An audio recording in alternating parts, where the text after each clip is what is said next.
Góðan daginn, dömur og herrar.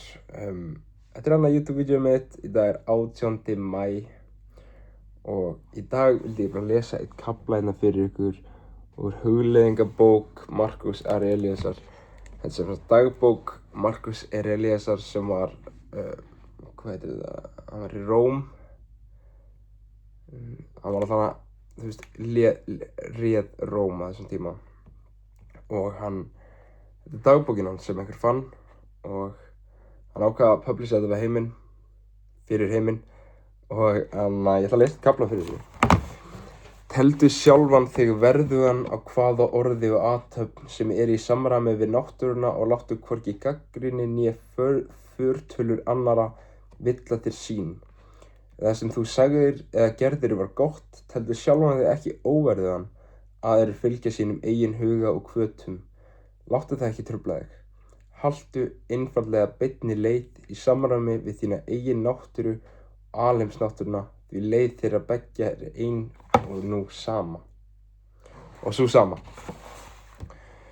Það sem hann segir hérna er bara ekki láta neitt segja þér eitthvað sem þú telur verið í átturinni, í öfuga átt en náttúra þín. Til dæmi, þegar ég var að byrja að slá, ég var actually að byrja að græða pening, góðan pening. Sagði mamma mín, heyrðu, þú verður að fara að stoppa og ættir að fá að vinna matur og mörk.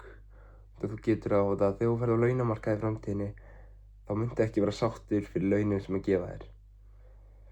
Ég ætla bara að hlusta ekkert á það. Sama gengur með að ég og móður mín höfðum mikið að vandamálum í fortíðinni. Og ég reyndi mitt besta að tala bara við hann og bara reyna mitt besta að útskýra fyrir henni hvernig mér leið og hvernig hún ætti að geta, hjálpa sér og hjálpa mér og breyta þessu. Hún breyti einhverjum hlut nema þegar þú ert orðinn 60, skilurðu, og þetta er bara harðvírað í þig, þá ættir ekki að vera fórna andlegu heilsunni þinni eða bara yfir höfuð bara orkunni þinni. Ég reyna að breyta einhverjum sem getur ekki eða vill ekki breytast, skilur.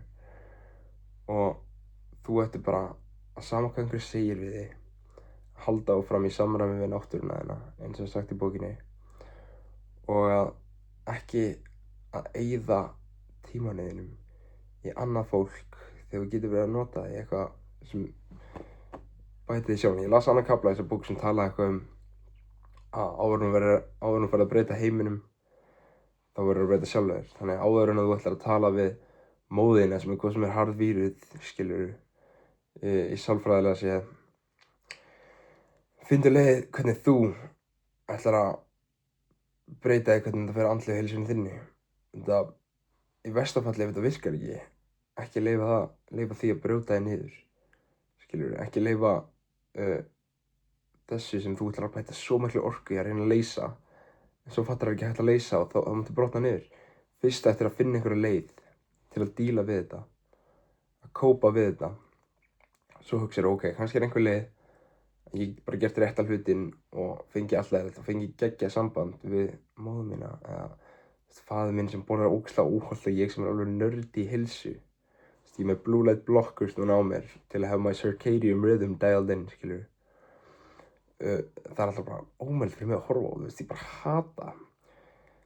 Áðan var ég að segja hann, heyrðu, þú ættir að fá þér blue light blockers og alltaf horfa á sjónvarp áður en að fara að sofa. Hann tekur ekki eitt advice frá mér og þannig ég horfa á hann, en það affektar mig ekki neitt lengur eins og það gerði. Þegar ég var að fatta, ok, hann vill ekki breytast, það er engin séns. Ég ætla að halda áfram að dælinn mínu heldi, ég ætla að reyna vonandi í framtíðinni að hjálpa þess mörgum og ég mögulega get sem vilja breytast að bæta heilsuna þeirra. Hvað sem ef ég ætla að byrja eitthvað fyrirtæki til að hjálpa öðru fólki eða bara hjálpa fólkinu í kringum mig sem er tilbúin að taka á sig. Takk fyrir mig. Pabbi er að hringja mig.